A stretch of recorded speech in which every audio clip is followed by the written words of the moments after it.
যে হত্যাকাণ্ডে ব্যবহৃত যে সূরাটি ব্যবহৃত হয়েছে সেটা উদ্ধার হয়েছে পাশের জলাশয় থেকে, এবং তাদের মধ্যে পারিবারিক বিরোধ চলতেছিল অনেক আগে থেকেই, বিবাহের পর থেকেই, এবং পারিবারিক বিবাহ মানে নির্যাতনের জের ধরেই সে হত্যাকাণ্ড পরিকল্পনা করে।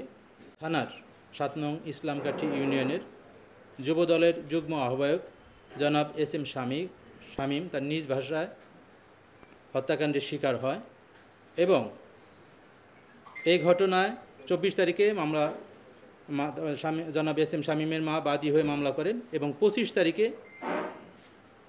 জনাব শামীমের স্ত্রী এবং তার শ্যালক, ফুফাতো শ্যালক, পুলিশের ডুমুরিয়া থানার পুলিশ এবং আমাদের জেলা গোয়েন্দা শাখার একটা চৌকস দল তাদেরকে গ্রেফতার করে এবং আদালতে নিজেদেরকে জড়িত করে দোষ মানে 164 প্রদান করে। তাদের দীর্ঘদিনের এবং হত্যাকাণ্ডে ব্যবহৃত যে সূরাটি ব্যবহৃত হয়েছে সেটা উদ্ধার হয়েছে পাশের জলাশয় থেকে, এবং তাদের মধ্যে পারিবারিক বিরোধ চলতেছিল অনেক আগে থেকেই, বিবাহের পর থেকেই, এবং পারিবারিক বিবাহ মানে নির্যাতনের জের ধরেই সে হত্যাকাণ্ড পরিকল্পনা করে। এই হত্যাকাণ্ড সংঘটিত হওয়ার 1 মাস আগে জনাব শামীমের স্ত্রী ফাতেমা আক্তার বৃষ্টি তার ভাইকে ফোন দেয়, জনাব ওবায়দুল্লাহ হাওলাদার ইমনকে ফোন দিয়ে বাসায় আসতে বলে যে একটা কাজ আছে। ফোনে সেটা জানায় না, এবং 20 তারিখে ওবায়দুল্লাহ ওই বাসাতে আসে। 21 তারিখে সে জানায় যে তোর দুলাভাইকে খুন করতে হবে। 22 তারিখে তারা চূড়ান্তভাবে পরিকল্পনা গ্রহণ করে আজকেই তাকে খুন করতে হবে, আজকে তাকে হত্যা করতে হবে, এবং তারই ফলশ্রুতিতে এই হত্যাকাণ্ডটা সংঘটিত হয়।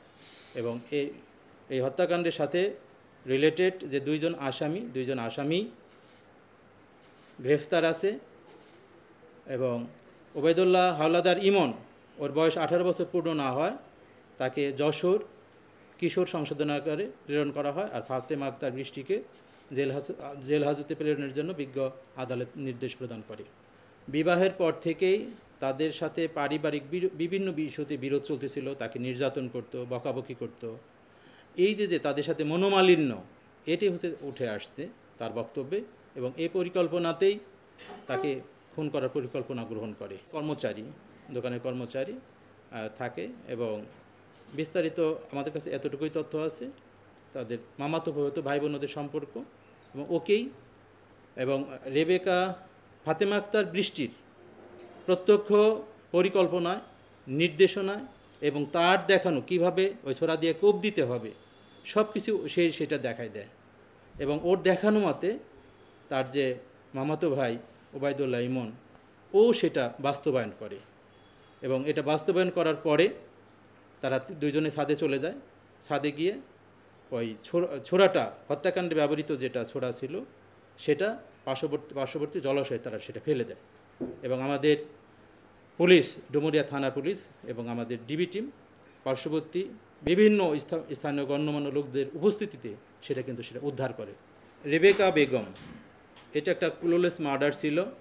এটা ঘটনাটা ঘটে হচ্ছে 21শে জুন সন্ধ্যা 6টার দিকে এই ঘটনাটা ঘটে। রেবেকা বেগম, এবং পরবর্তীতে আমরা ইনভেস্টিগেশন করে জানি রেবেকা বেগম এবং প্রদ্যুৎ কুমার, এদের মধ্যে একটা সম্পর্ক ছিল।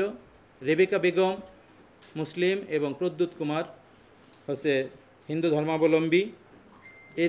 তারা পারস্পরিকভাবে সিদ্ধান্ত নেয় তারা বিয়ে করবে, কিন্তু সমাজ, সংস্কৃতি এবং ধর্ম কোনোটাই যেহেতু অনুমোদন দেয় না, স্থানীয় ইউপি মেম্বার জনাব ইজ্জত আলী, রেবেকা ওয়ার্ডের মেম্বার, এবং প্রীতিশ মণ্ডল, এটা হচ্ছে প্রদ্যুতের ওয়ার্ডের মেম্বার, তারা তাদেরকে বিবাহ করতে নিরুৎসাহিত প্রদান করে, এবং কমিউনাল হারমোনি বিঘ্নিত হতে পারে এই ধরনের একটা আশঙ্কা করে তারা এটাকে সমর্থন করে না। পরবর্তীতে সংগোপনে তারা তাদের এই যে সম্পর্ক চালিয়ে যায়। এক পর্যায়ে রেবেকা প্রদ্যুৎকে বিয়ের জন্য চাপ দিতে থাকে, বারংবার চাপ দিলে তখন একটা পর্যায়ে প্রদ্যুৎ তাকে এইটা হত্যাকাণ্ড করার মানে সেটা ধাক্কা দিয়ে ফেলে দেয়, তাদের মধ্যে ধস্তাধস্তি হয়। পরবর্তীতে একটা টিনের সাথে তার মাথা কেটে যায়। এভাবেই মৃত্যু নিশ্চিত হয়। পরবর্তীতে প্রদ্যুৎ কুমার একটা ঝোপের ভিতরে তার লাশটা লুকিয়ে রাখে। এ ধরনের গতকালকে প্রদ্যুৎ কুমারও আদালতে, বিজ্ঞ আদালতে 164 নিজেকে জড়িয়ে 164 প্রদান করেছে।